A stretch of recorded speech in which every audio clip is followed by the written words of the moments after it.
This episode of Cinemajaw is brought to you by Backblaze. Get unlimited computer backup for Macs or PCs for just $6 a month. Backup documents, music, photos, videos, drawings, podcasts, projects, all of your data. Restore files anywhere you have internet, and even if you are off the grid, they can overnight you a hard drive with your backup on it. Over 40 billion files restored. Get yourself a free, fully featured trial at backblaze.com/CPC. Please make sure you visit that link, backblaze.com/CPC, so they know where you came from and continue to support this show. Go there, play with it, start protecting yourself from potential bad times. Start today. We thank them for their support.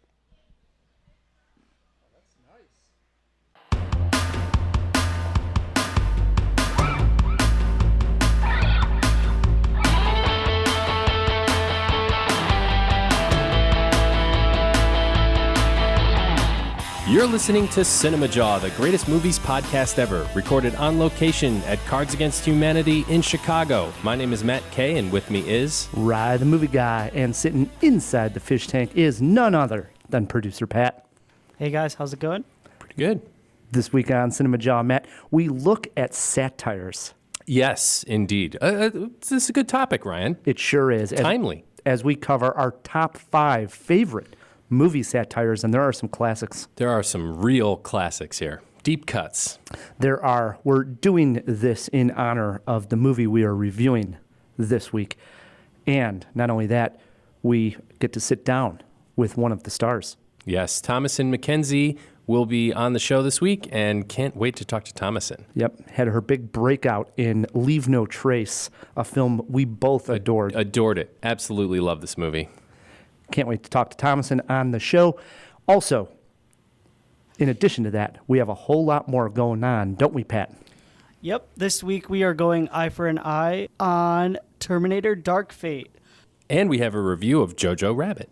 Precisely. Plus, Pat's new to the team, Yeah. right? Mm-hmm. He's got to, at one point, take you on in movie trivia. Oh, I thought you were going to suggest some hazing, like we fill the fish tank up with shaving cream or something like that. No, but I thought this is a good time for Matt, you to take on producer Pat in Terminator movie trivia. Think of the actors and actresses who have populated the Terminator universe. Well, you know what I have to say to that, Pat? Hasta la vista, baby. I'm 100% going to lose. Well, you never know. Oh, yeah, I know.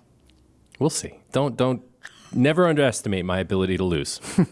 It is a jam-packed jaw, Matt, Indeed. but we have to remember, we're celebrating Jamie Lee Curtis this month. How could I forget? Right. Yeah. So let's start there with a Jamie Lee Curtis fact. What do we got, Pat?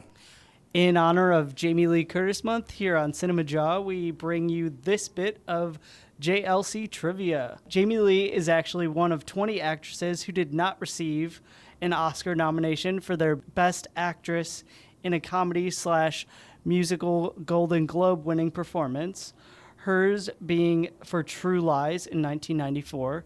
Wow. So she won the Golden Globe, but didn't even get nominated for an Oscar. Right. And it has happened to 19 others, Yeah. apparently. Any notables, Matt? Yeah, Marilyn Monroe and Gene Simmons. Not the one from Kiss. Oh, okay. I was done.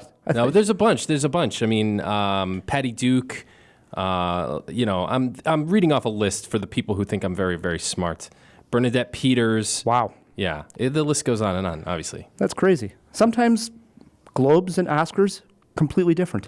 Right. It's supposed to be this big prognosticator, but like you said, Ryan, it's often different. And you mentioned it was for comedy, when sometimes those comedy roles, there might be 5 great dramatic roles as well. So it just depends. True. And the Oscars have always overlooked comedy. Mm-hmm. It's a real problem, I think. Yeah. It's great getting to learn these nice facts about Jamie Lee Curtis. Isn't it, though? It sure is. I love this month of October. All right, Matt, before we get to our review of Jojo Rabbit and before we talk to Thomasin McKenzie, let's talk about Terminator. Eye for an eye, Pat. All right. More than 2 decades have passed since Sarah Connor prevented Judgment Day, changed the future, and rewrote the fate of the human race. This time, around a highly advanced and deadly new Terminator, a Rev 9 travels back through time to kill Danny Ramos. Danny's survival depends on her joining forces with two warriors, Grace, an enhanced super soldier, and a battle-hardened Sarah Connor. The three are led by a T-800 from Sarah's past that may be their last best hope. The film stars Arnold Schwarzenegger, Linda Hamilton, Mackenzie Davis, and Natalie Reyes. It is directed by Tim Miller, who directed the first Deadpool. Matt, I know you've been championing this Terminator film. Mm-hmm. We've played and talked about this film a couple of times, and it's come up. Sure. I have to be honest with you. I'm still not sold on this series continuing. And I know that James Cameron did the story this time, and he's producing the film. And I know that this is sort of picking up after Terminator 1 and 2 storyline. It's wiping out the rest of the Terminator movies and sort of putting those in, which is a good thing, right? But we saw this exact thing happen, if you'll recall, with the Superman franchise when they had Superman Returns with Brandon Roth. They Ralph, literally, whatever his name was, they put him in, and they tried to make it after the first two Superman movies. And it worked. It was great. And I actually liked it. Okay. But it wasn't good enough to completely succeed with that idea, because there's people that don't listen to movie podcasts that are going to be completely confused on where the other Terminators fall in. Well, hey, this man. is such a reach to continue a series that does not need to continue anymore. I'm ignoring this. I mean, the people are going to be confused anyway. This is a time travel movie, right? James Cameron is back, and as much as I can't stand Avatar, and I'm not looking forward to that sequel, his name does bode well for this series. I'm a huge Terminator fan. I've even liked some of the crappy ones. I'm big time interested. Pat, where do you fall? Probably going to pass on this one. And that's a big reason why you're probably going to win. Because I've actually not seen any of the movies. You've never seen a single Terminator movie? Well, actually, I think I may have seen one of them, but I don't remember which one, and I don't remember when it was. So it was probably T2, one would imagine. I would assume so, only because you've said that. 2 ignores, 1 interested for Terminator Dark Fate. I just love that song in the trailer. It's so good. Speaking of new movies, Matt, when you hear the words Hitler, World War II, the Holocaust, you most definitely do not think about humor. However, when you're Taika Waititi, you find a way to tell a story in a unique way that actually makes the humor work and, in a way, relieves some of the pain from this ugly chapter in human history. Since it debuted in Toronto, the film has been making noise. Some of it in the way of Oscar buzz, and some of it in the way of it being inappropriate. Matt Kay and I sat down, eager to check this one out. Today you boys will be involved in such activities as war games, ambush techniques, and blowing stuff up. I don't think I can do this. Was? Of course you can. When I was your age, I had an imaginary friend. Got me in so much trouble. Kids, it's time to burn some books. You're growing up too fast. 10-year-olds shouldn't be celebrating war and talking politics. Heil Hitler. I wish more of our young boys had your blind fanaticism. Did you know Jews can read each other's minds? But how would you know if you saw one? They could look just like us. Hi.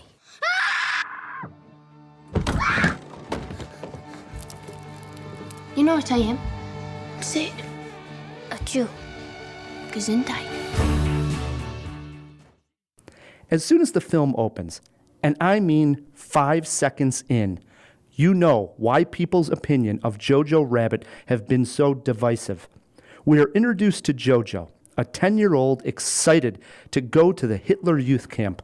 As he prepares himself in his bedroom, he has a conversation with his imaginary friend, Adolf Hitler, played for extreme laughs by Taika Waititi. Once at the camp, he meets boys like himself, such as his friend Yorkie.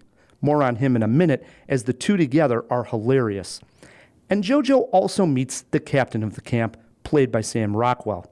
These early scenes are going to draw heavy comparisons to Wes Anderson movies, especially Moonrise Kingdom.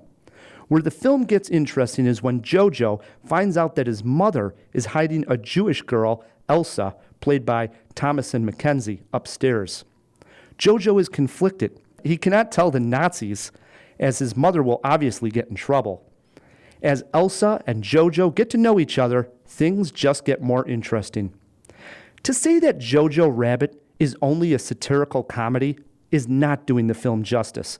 There are some heavy emotional moments that will bring tears to your eyes. They did for me.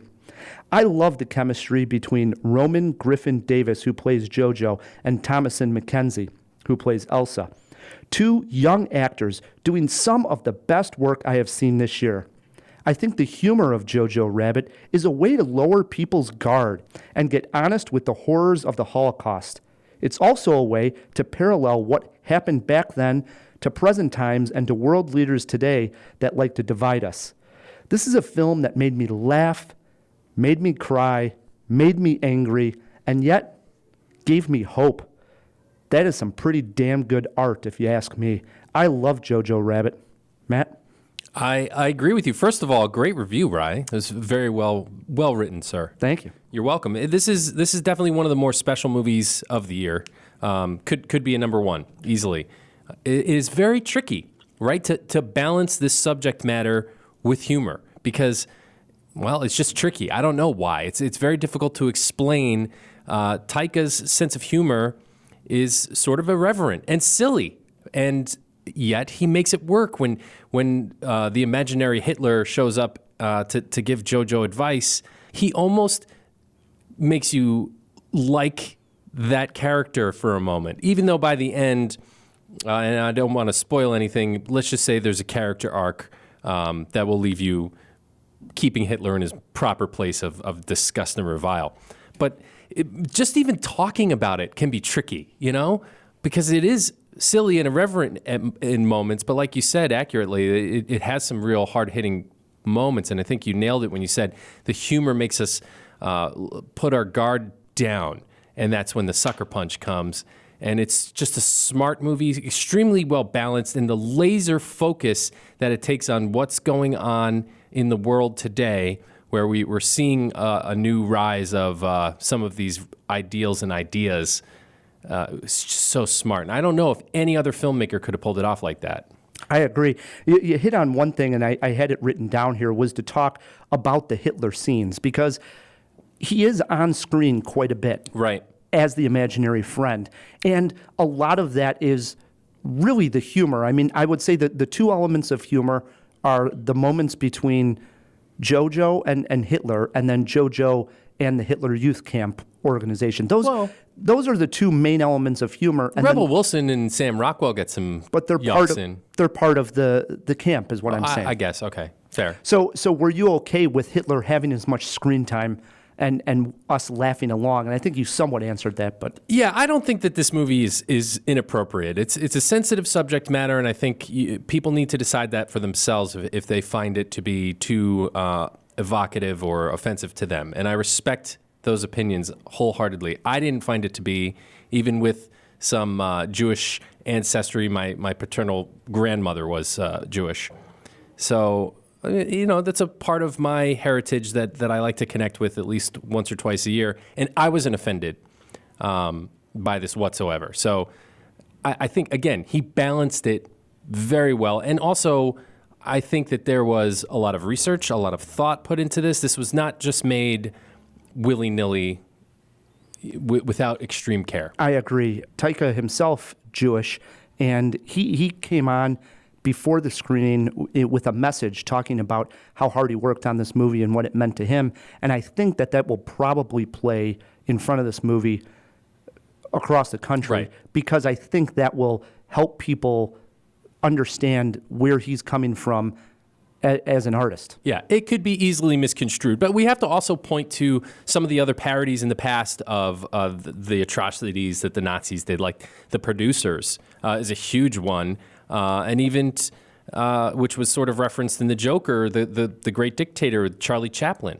So this is not unprecedented, where people sort of take the wind out of Hitler in this way. He was parodied quite often in American comics and funny pages. It's just become not funny, and it isn't funny, but it's become something we don't joke about in the interim. But I think maybe humor is just a valid form of art to explore these emotions as any other. And it needs to be done very well, and he's done it. I agree. Totally agree with you. The other thing I did mention and I wanted to get back to was his friend Yorkie. He is just an adorable kind of guy. He's got these glasses on, and hats off to the casting director who casted both Jojo and Yorkie, because these two are just lovable on screen. Their dialogue and the things they are talking about literally had me laughing out loud every single time they conversed. Right. It's very honest. That's what 10-year-old boys act and talk about. And, as a parent who's recently witnessed that age, I can attest that it was very genuine. Scarlett Johansson, we have not mentioned her. She actually plays Jojo's mother, and she brings a ton of emotion to this movie. And I love the scene where she explains to Jojo that love is the strongest thing in the world. That is when... It's a good comedy beat right there, too. Right? Yeah. Everything about that particular scene is great, and she also shares some wonderful scenes with Thomasin. It's just... it brings, I don't know, just this emotional weight to the movie, and what a great character. And this is a motif in the movie, she is the lace that pulls the movie together, if you will, which comes up quite often in the film. Well done. Thank you. Yeah. Anything else that I'm missing, something that you wanted to highlight in the film? No, that relationship, which keeps coming back between Jojo and Yorkie, was one of my favorite things in the movie. They're just so adorable together. And even when bombs are exploding and World War II is in full force around them, they still manage to bump into one another, and they have these wonderful reunions that happen a couple times, 2 or 3 times throughout the film, and I loved it. I agree. I am such a sucker for movies where I'm laughing a lot, and then a little later I'm crying over these characters. And Jojo Rabbit, literally hook, line, and sinker. This is a movie for me. Yeah, me too, man. And Sam Rockwell's character... Oh, that should be mentioned. ...is fantastic, and I think he has to, after seeing him in here, has to be in a Wes Anderson movie, because I think he would just play it perfectly. I do too. He's good, and he's maybe getting a little typecast, or at least this is a niche that he's found, where he plays a redeemable villain, right? Because when we meet this character, he's sort of a disgraced Nazi officer who has now been relegated to teaching these Cub Scout, Hitler Youth, whatever they are, how to throw knives and sharpen things, etc. But by the end of the film, he has enough of a character arc that he's actually sort of a meaty character, and one with some genuine sympathy that we'll be left with sympathy for, which was interesting. Very interesting. I agree with you. You got a movie poster quote for me? I do. The joke's on the Nazis in this uplifting story of hope within tragedy. I went with, make sure your shoes are tied because you need to run to see Jojo Rabbit. That's a good one. I like it. How many Jaws? This is a 4-Jaw movie. 4 Jaws for Rye the Movie Guy also. I think this might be the first time all year that we went back-to-back 4 Jaws. Is it? It's close to it. Could be. This is a top 10 movie of the year for sure. Absolutely. Loved Jojo Rabbit, and that's why we are so excited to have on Thomasin McKenzie. This is exciting. Like I said, New Zealand actress, had her breakout role in Leave No Trace.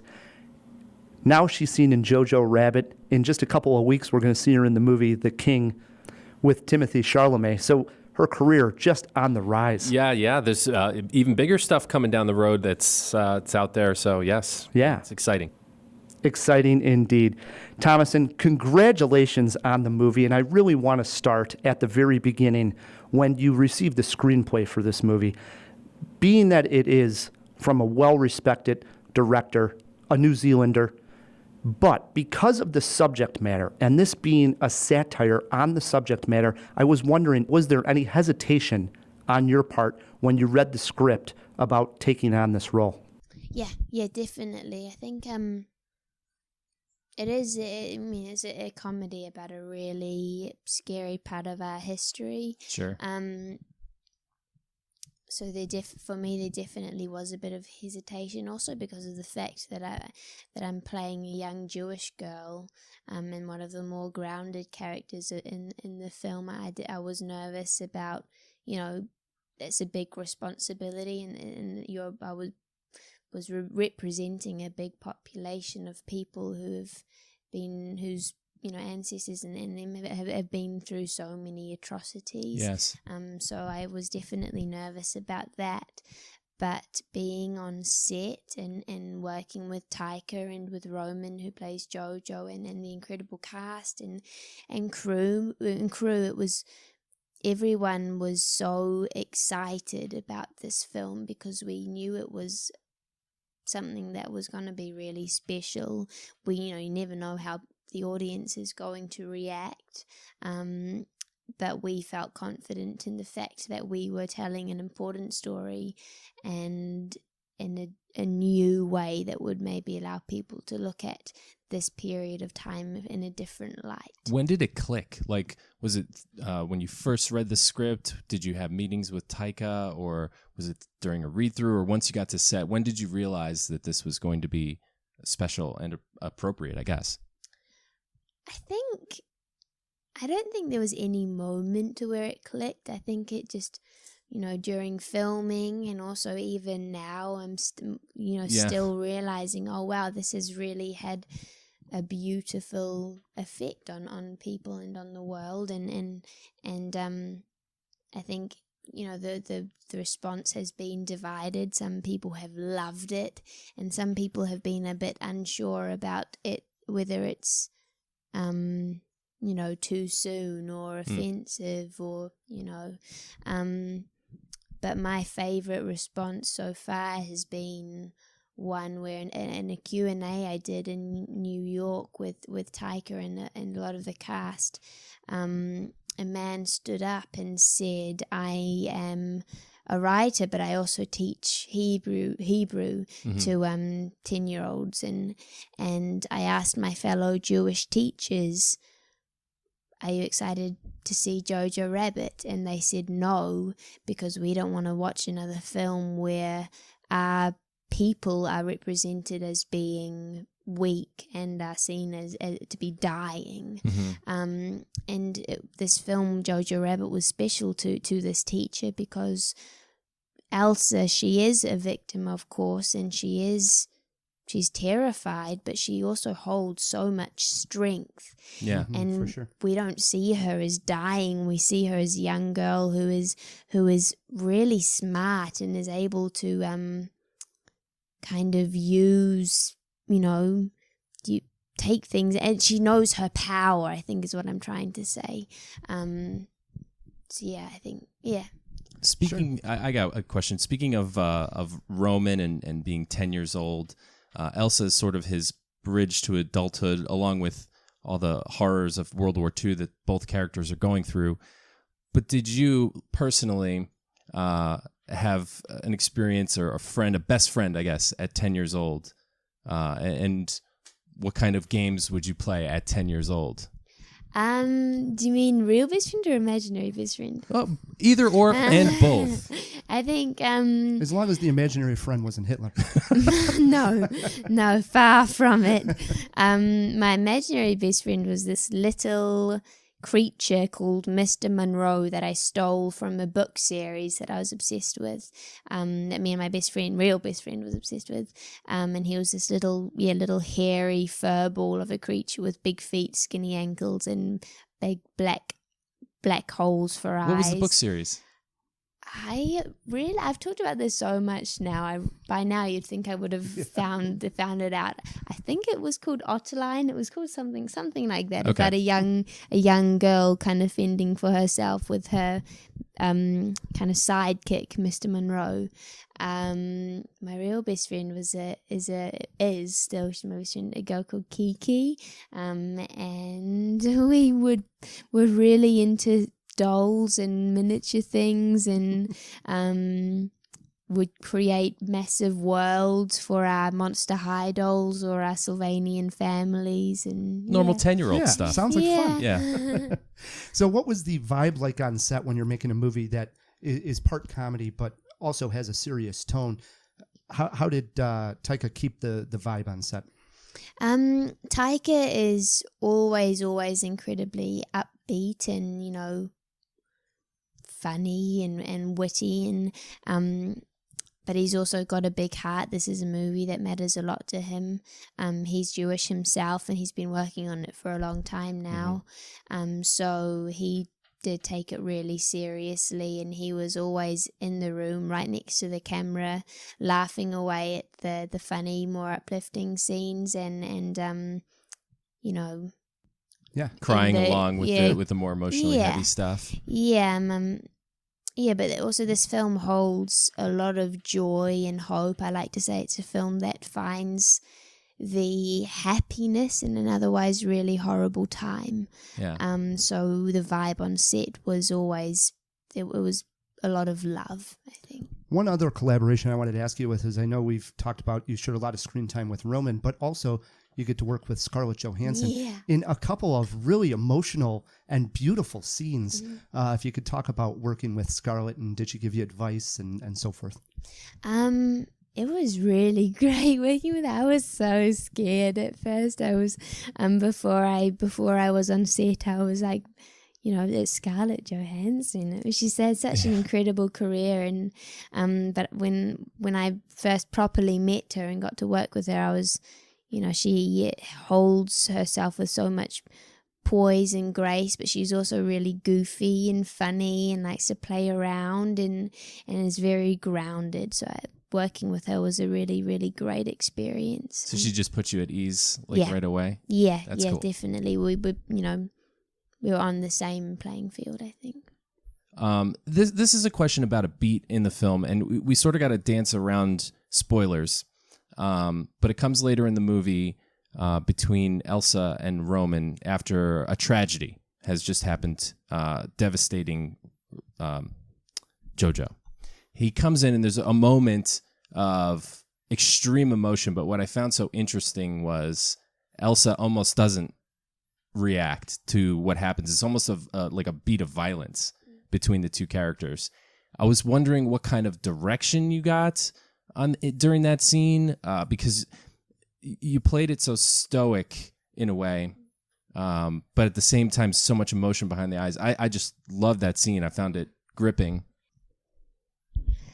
I've got a really bad memory, so I can never remember what the exact directions were or anything, but with that scene, Roman or Jojo comes in with a lot of anger. Yeah. And he's just seen, I won't say what it was, but he's just seen something horrific. Really horrific. So he's confused and scared.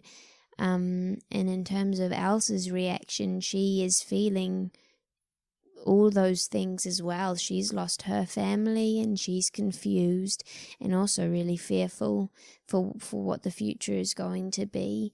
And so she understands that. So when she sees his reaction and when he takes it out on her, she understands, I think. I remember it being a really tricky scene, and when we were filming it, I was never really sure, how she would respond. So we just kind of did it, and that's what came of it. That's interesting. That's kind of like what I was gonna ask you, is like what was going through Elsa's mind, the character, as you were in that scene. You had to be sort of imagining what things she was thinking about, Yeah, and like I said before, she understands how Jojo is feeling in that moment. Well, changing gears to a happier scene, there is we do our favorite scenes of the year every end of the year, and I know that the dance sequence in this movie is going to be on my list this year. So could you tell us about the dance sequence? Are those all your dance moves, or was there some heavy direction there? Some of them are mine. A lot of the time, Roman and I were kind of mirroring each other because I think we both felt a little bit embarrassed at dancing in front of a massive crew. I also remember though that that scene was actually one we filmed. We filmed it during principal shooting, but we also refilmed it during pickups, during reshoots. And I remember Taika dancing along with us behind the camera. Just to get you into the mood. Yeah. That's cool. Yes, I think some of those dance moves would have been his as well. The use of music throughout the movie, it almost sort of plays against type in certain, or against the grain in certain moments, especially the opening sequence with the Beatles song over some of the imagery of Nazis in Germany. I get what they were going for with the sort of the craze that was happening. Yeah, like Beatlemania. Yeah. There's so much interesting soundtrack throughout the entire movie. What did you think of once you saw the final product with the music in? It was great. I mean, when we were filming the dancing scene with Heroes by David Bowie, or Bowie, I'm never sure how to say it. We say Bowie. Sure. Bowie? Yeah. Okay. I know it's up for discussion. But we didn't know if they were going to be allowed to use that song in the final thing. So, yeah, I think you never know whether... But yeah, they just didn't know what songs they would actually be using. They kind of just put some in and hoped for the best, hoped that they would be approved by whoever. But I think it was, especially with the opening sequence, I thought it was incredibly smart how Taika recognized that the craze for Hitler was kind of, in a dark way, weird way, similar to that of Beatlemania, with how crazy people were about the Beatles, and what young girls would be. We see young girls screaming and crying and fainting and trying to push through the security and everything, so determined to get to this person that they're obsessed with. And I think that kind of shows us how manipulative Hitler was in his influence, and how he was able to brainwash people with the use of propaganda and his speech, and really get into people's heads. He co-opted pop culture, right, in his time. In a way.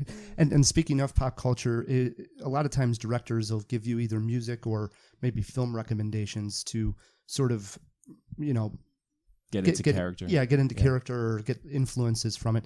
Did Taika tell you, hey, watch these movies? Or yes, I think I know. His recommendations were The Heathers and Mean Girls. Oh, wow. Two of my favorites. Heathers, sure. Heathers is a big one, yeah. And that was the first time you saw those two films? I'd seen Mean Girls before. Okay. If I hadn't have seen Mean Girls, then something would have been wrong. I would have been embarrassed at that. But no, I hadn't seen Heathers before.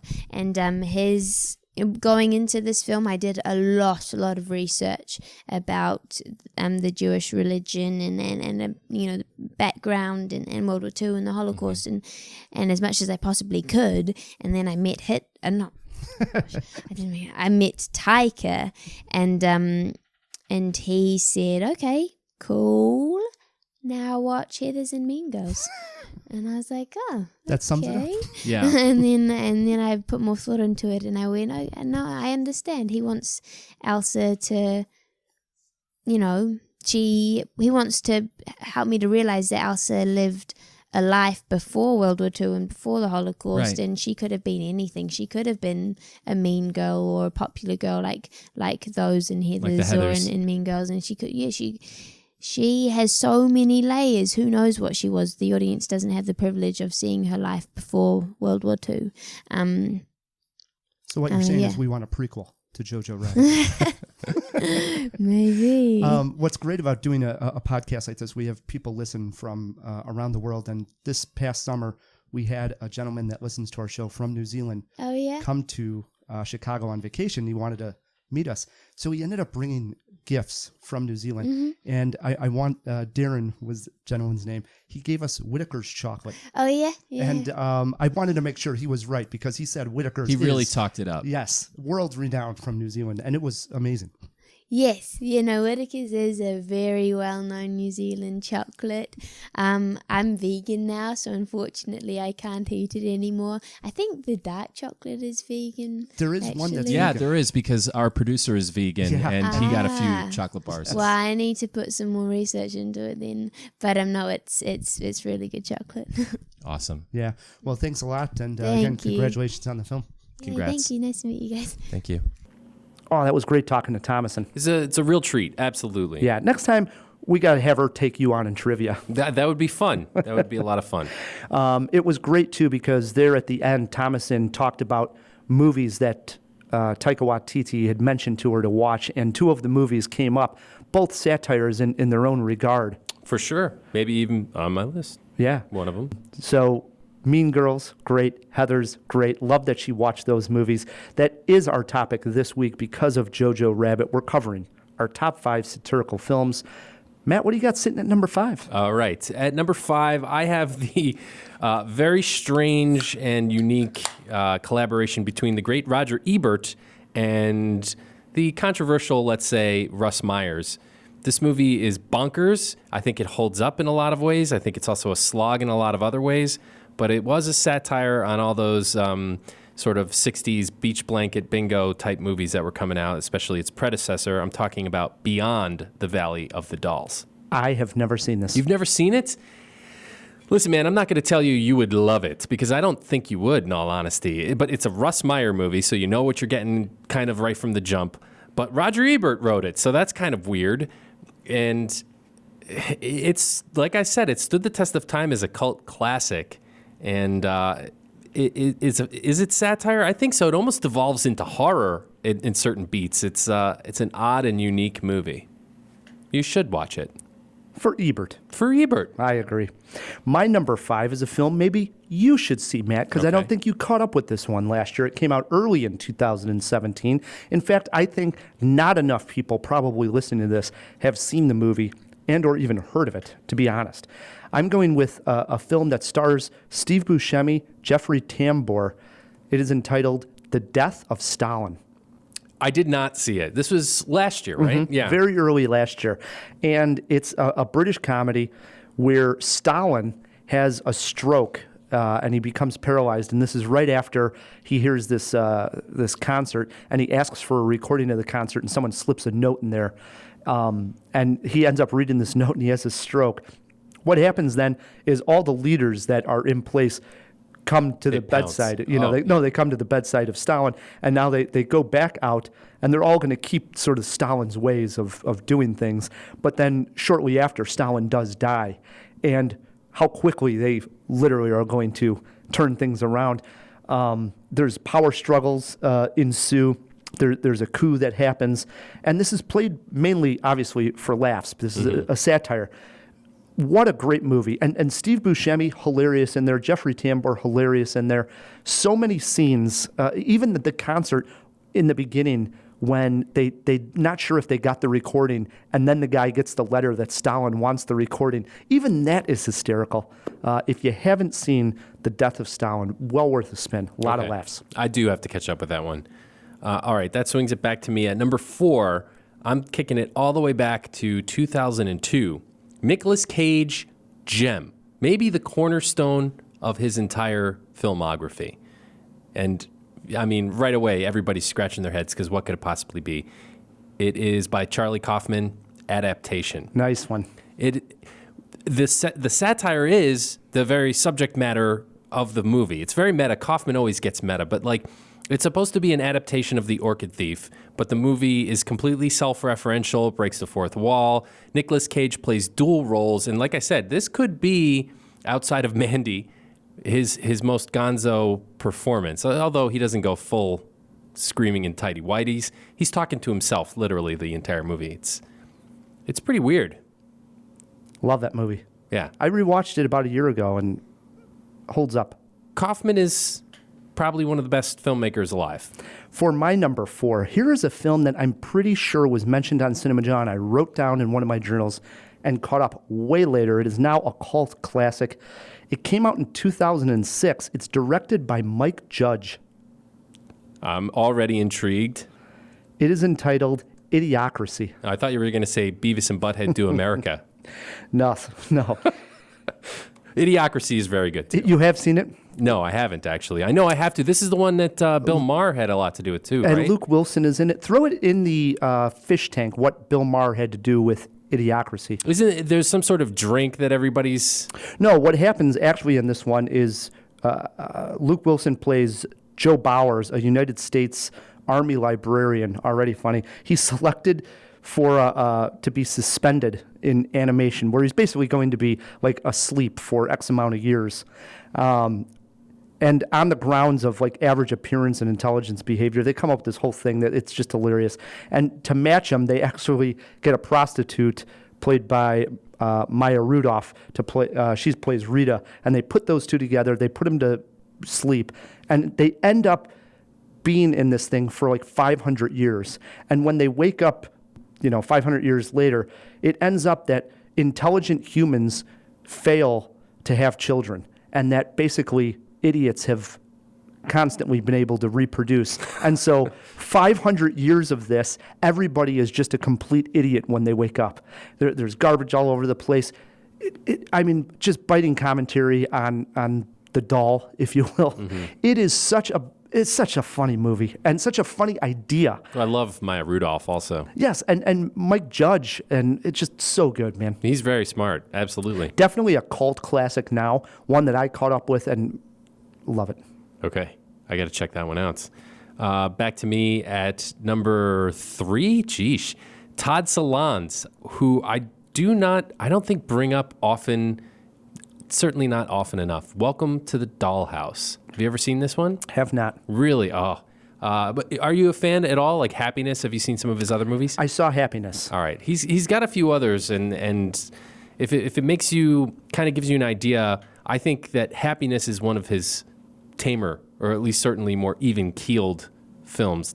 Dollhouse isn't quite as crazy. A fair comparison can be made to Napoleon Dynamite, but it's a lot more aggro than Napoleon Dynamite, if that makes sense. It's a story about a girl whose little sister gets kidnapped, and she's sort of happy about it.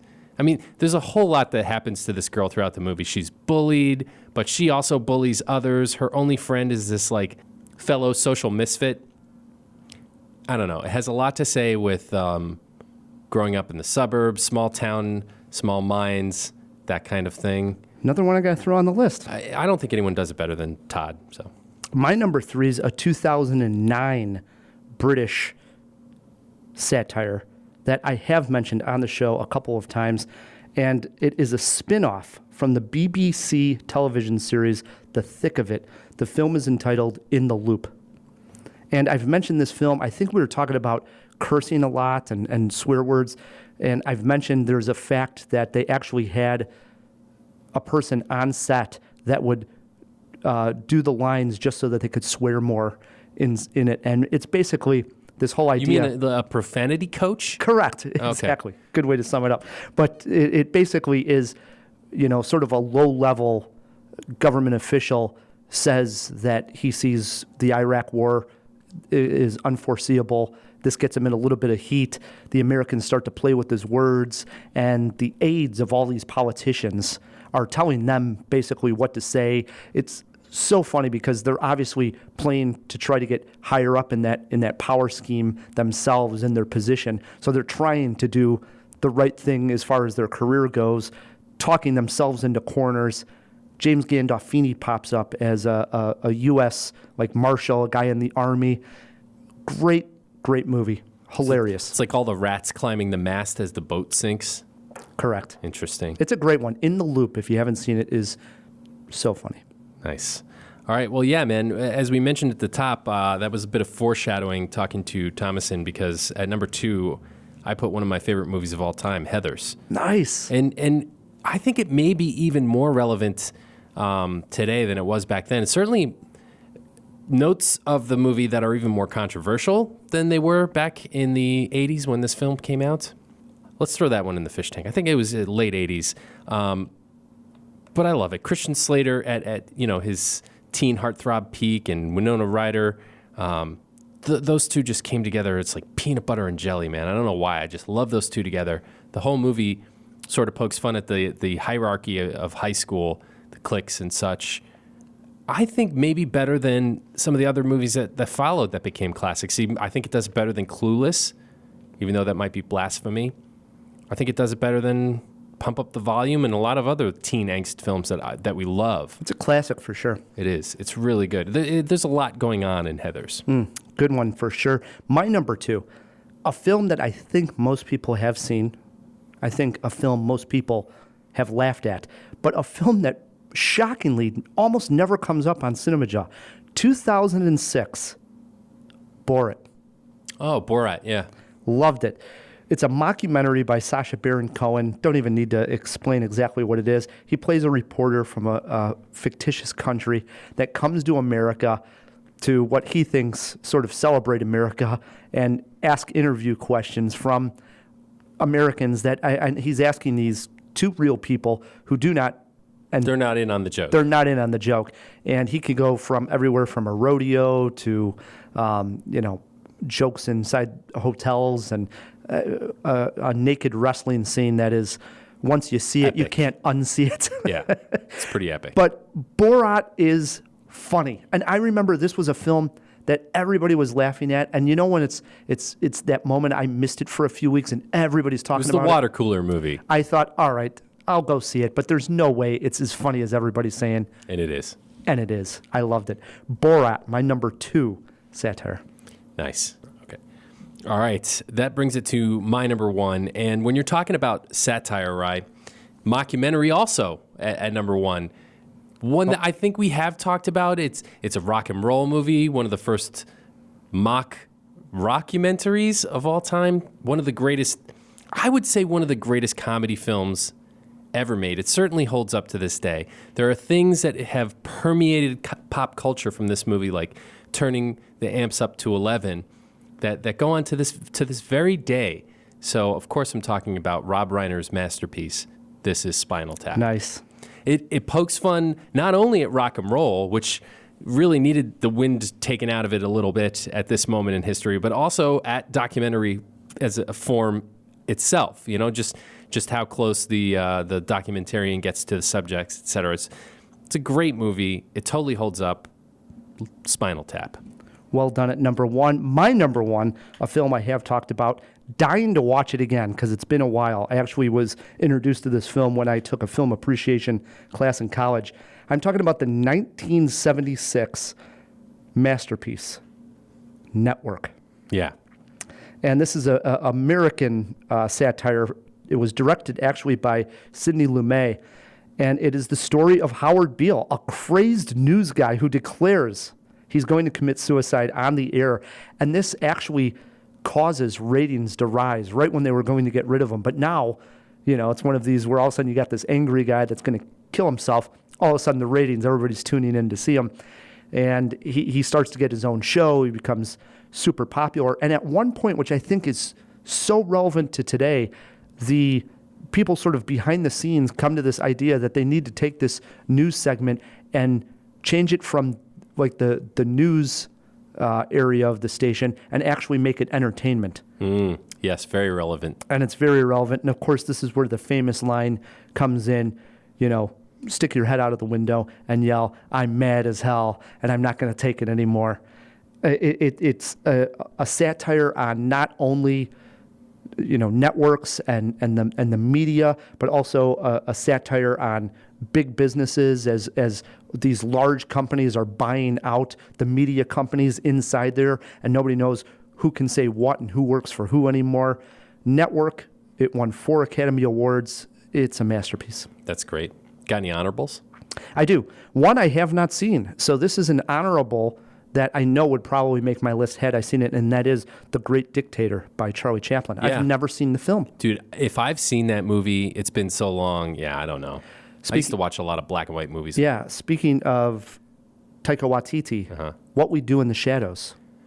That's a good one, for sure. Thank You for Smoking. Yeah, I got that as an honorable. And the reason I did not put, before everybody starts screaming, how don't you have Dr. Strangelove? Yeah, I left it off list. my list because I figured you'd put it on. We've talked a lot about it. And I just thought, it comes up a lot. It does. It comes up a ton. And it's probably the granddaddy of them all. We should have named this the honorable Dr. Strangelove list. Yeah. So I just didn't want to, keep bringing that one up. That's why. Fair. That's fair. How about you? Any I missed there? Office Space. Oh, yes. It's phenomenal send-up of office life.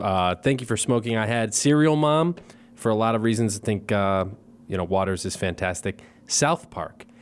Anything those guys do. You could also point to Team America World Police, but I think that the South Park movie really got into current events and was very satirical about the media and children's media, et cetera, et cetera. Awesome. If we missed your favorite satire film, and you have Twitter pulled up, shoot us a tweet at Cinemajaw.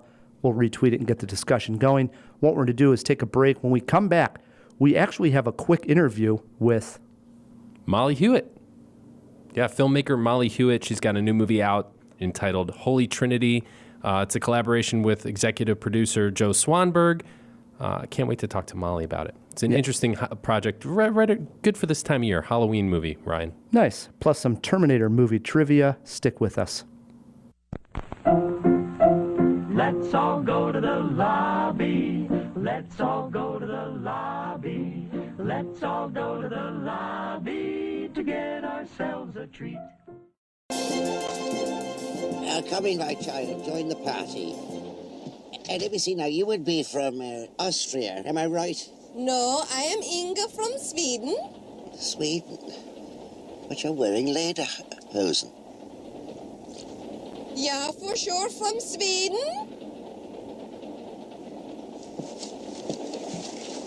Please to help me with my rucksack. Oh, yeah, sure, why not? The sparkling drinks are just dandy. The chocolate bars and the candy. And we are back on Cinemajaw. Before we get to trivia and before we get to our interview with Molly, we did throw a couple items into the fish tank. Let's open up that fish tank. Wait a moment! It's fish! Isn't it? DC! Wake up! Wake up! No, Pat, it's a giant glass bowl. Hey, get some fish folk. Who's coming with me besides Flipper? Here. That's a second message. It means Luca Brasi sleeps with the fishes. You're gonna need a bigger boat. All right, guys, so the first one was asking whether or not Bill Maher was involved in Idiocracy. He was actually not involved in the film because the movie itself was meant as a wake-up call to America on the issues of illiteracy, lack of education, widespread obesity, and religiosity. However, the movie seemed to tone down the commentary on religion, which seemed to be a little bit planned because Bill Maher actually focused on this topic in his movie in 2018 called Religulous. That's where the confusion Bill Maher came in. Yeah, Religulous, yeah. Gotcha. Anything else we had in there, Pat? The second question was, when was Heathers released? And it was released on March 31st, 1989. So I was... You said 80s, and you almost thought maybe it was 90s, but you were right. It was right at the end there. 1989. Was that everything, Pat? Yep. Jump back in there. All right.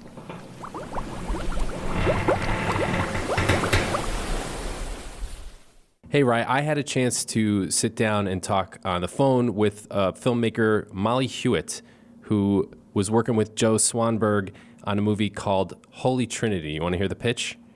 Okay. Trinity is an independent, sex-positive millennial working as a dominatrix in Chicago.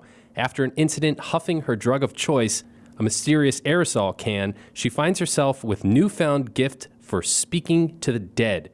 Confused and a little more than curious about this strange turn of events, Trinity seeks the counsel of a colorful cast of characters from priests, then drag queens, to a witch, and more, all of whom teach her their unique spiritual practices. So if that piques your interest... Sure does. Yeah, right? Let's hear what Molly has to say about this project. Molly Hewitt, welcome to Cinemajaw. How are you? I'm good. thanks for having me. Absolutely. So we were just talking about Holy Trinity, your latest film. I was wondering if you could give us sort of the high-level elevator pitch for the film. What's it all about? I've been performing and making art kind of as long as I can remember. I was doing video and performance work for a while, and gradually my work got more and more narrative, and I decided that I wanted to do filmmaking. Holy Trinity is my first feature film. It's about a dominatrix who can speak to the dead after huffing an aerosol can. That's a very awesome and hilarious concept. Where did that idea come from? I don't know if you've ever seen this, but like in magic stores or like Botanica, a lot of the time they have these aerosol cans that are like room deodorant sprays that are for different intentions behind them. Cleansing sprays or, you know, like evil warding off sprays. Sure, yeah. Different things like that. And I find it really funny because, I mean, I find a lot of the things at those stores like trying to package spirituality and religion into these like consumable items, but at the same time I think that something with intention has like all the magic and power of anything else. And then I was watching that movie Citizen Ruth. Yes. Yeah. Where she's like huffing spray paint all the time. Yeah. And yeah, I thought like what would happen if you huffed one of those things, but then it gave you like a supernatural ability. Joe Swanberg is one of the executive producers on the film. I'm curious, how did that relationship get started? What brought Joe onto the project? Joe is a friend of mine. I just reached out to him when we were looking for funding, spoke to the other members of Forge, Peter Gilbert and Eddie Linker, and we had already shot kind of like a proof of concept. Mm-hmm. They were interested in like the look of it, and I think that they just really wanted to come on to support a queer project. One of the things that's like front and center in the press release and all the materials for this film is that it's a very sex positive film. It's kind of raunchy. You don't pull any punches when it comes to representing sexuality on the screen. Why was that important to you, and how does that fit into the narrative? Yeah, I think it's important to me because there are so many films that make such a big deal out of sex. And even, you know, I mean, and again, I think that things are rapidly changing, and I'm seeing things on screen that I'm really pleased about. But, you know, for a really long time, the L word was like the only thing that was like remotely anything related to queer women in it. And then before that, it was like the kiss on Buffy. And then even all of the sex scenes in the L word were very like obscured and like strange. So it all comes down to the same thing of like people not seeing themselves represented on screen. But I also think that like destigmatizing or like making sex less taboo or like again not even like a thing is just better for everybody. Like that's something that will help everybody. That sounds interesting, Matt. Yeah, it is. I'm glad we got a chance to talk to Molly about it, and hopefully we'll actually be following this project and talk about it a bit more in a future episode. I agree. All right, we always like to end each Cinemajaw with some fun trivia, and this is Pat's first time taking Matt on in trivia. Yeah, no pressure, dude. So this is exciting. We are playing in honor of Terminator Dark Fate Terminator movie trivia. Jawheads, get thinking of all the actors and actresses who have been in the Terminator movies. Pat, you're our producer. You're our guest. You get to choose if you want to go first. Let Matt go first. There's steals, and if you get hung up on a question, you get one rescue. Rescue me, Ryan. And Pat, they start off easy. That sounds like such a ham-fisted clue. I think I'll go first then. Question 1 over to Pat. Arnold Schwarzenegger starred in True Lies. What actress played his wife in the movie? I'll go with Jamie Lee Curtis. Oh, we've only been talking about her all month. And he worked on a Jamie Lee Curtis movie. I had to give it a layup for Pat, right? All right, it's fine. Right. 1-0, Pat. Question 2 over to Matt K. Matt, in 2018, Christian Bale played the former vice president in the film Vice. Yes. What vice president did he play? Dick Cheney. No, equally easy, right? Equally easy, everybody's on the board. No complaints, Matt. I know my dick. I know how you are. 1-1, question 3, over to Pat. This one's easy, Pat. All you got to give me is either Linda Hamilton or Arnold Schwarzenegger, okay? Who starred in these 3 films? One of the two did. The name of the films were The Villain, Aftermath, Killing Gunther. Was that either Linda Hamilton or Arnold Schwarzenegger? I'll go with Linda Hamilton. Wow. Does that mean I get a chance for a steal? What do you got, Matt? I think it's Jamie Lee Curtis. It's Arnold Schwarzenegger. 2-0, Matt K. This does not bode well for you, Pat. Question 4 is over to Matt. Matt, another 50-50. Give me the answer. It's either Linda Hamilton or Edward Furlong this time. Who starred in these 3 movies? All right. American Heart, A Home of Our Own, 3 Blind Mice. 50-50, huh? That sounds like kids' projects. Edward Furlong is my guess. Wow, 3-1, Matt K. I don't like where this is going, Pat. Pat, question 5 is over to you. Name the 1996 movie that starred Arnold Schwarzenegger and Sinbad. It was about getting a toy around Christmas time. Yeah, I got nothing. Name one Sinbad movie. No. You do have a rescue if you want it. Jeez. Yeah, I'm going to use the rescue.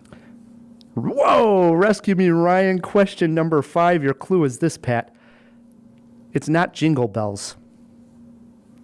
That doesn't give me anything. If it's not Jingle Bells, Wow. Jingle Bells, Jingle Bells, it's Jingle All the Way.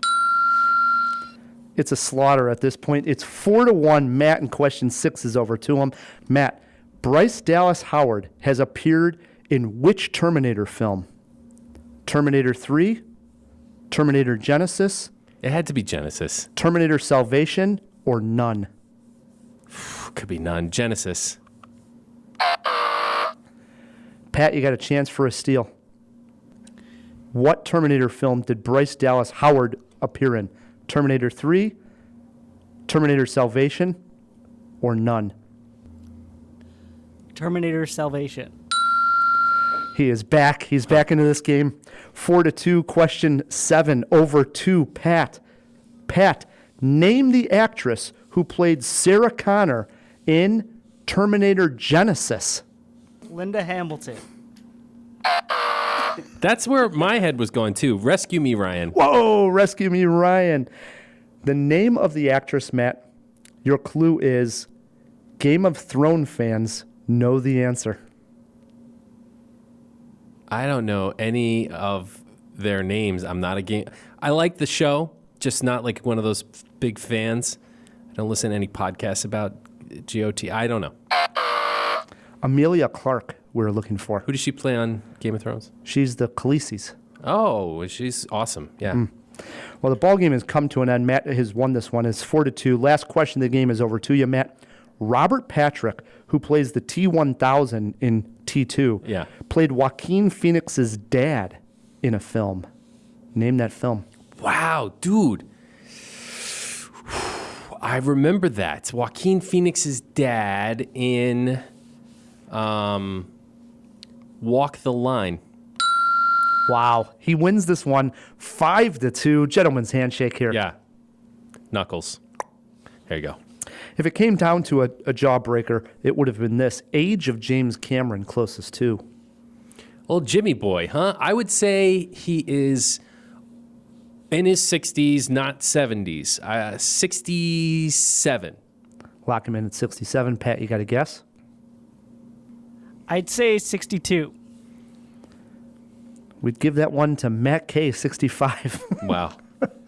It's right in the middle there. He just went a little bit too far below. Unbelievable. It was a close one, though. It was. Good game, Pat. Pat's first game. I tried to make it easy and snappy. Yeah. One day, buddy, you will win this coveted Cinemajaw trophy. Just not today. Not tonight. Well, Matt, it brings us to the end of a great job. First and foremost, yes, we got to thank our producer, Pat. Thanks for everything, buddy. Yeah, it was a fun time, guys. Glad to be here. Yeah, we also got to thank our guest, Thomasin McKenzie, and everybody who made that happen so that we could talk to her and get her on the show. Yeah, that was a lot of fun, so thanks a lot. Yes, also got to thank our sponsors. Yeah, thanks to Backblaze and the Chicago Podcast Co-op who help us get cool sponsors like them. Yeah, we also should mention Darren, the Jawhead, who gave us the Whitaker's chocolate that let us have a little connection with Thomasin. Oh, yes, and Darren, we did also have the pins on as well. We did. Yes. That was awesome. It was. If you want to support Cinemajaw, the easiest way to do so is by leaving us a review wherever you're listening to this podcast. And while you're there, please click subscribe. It's one extra button, helps us out a ton. Until next week, I'm Ryan the Movie Guy. I'm Matt K. And keep on jawing about the movies.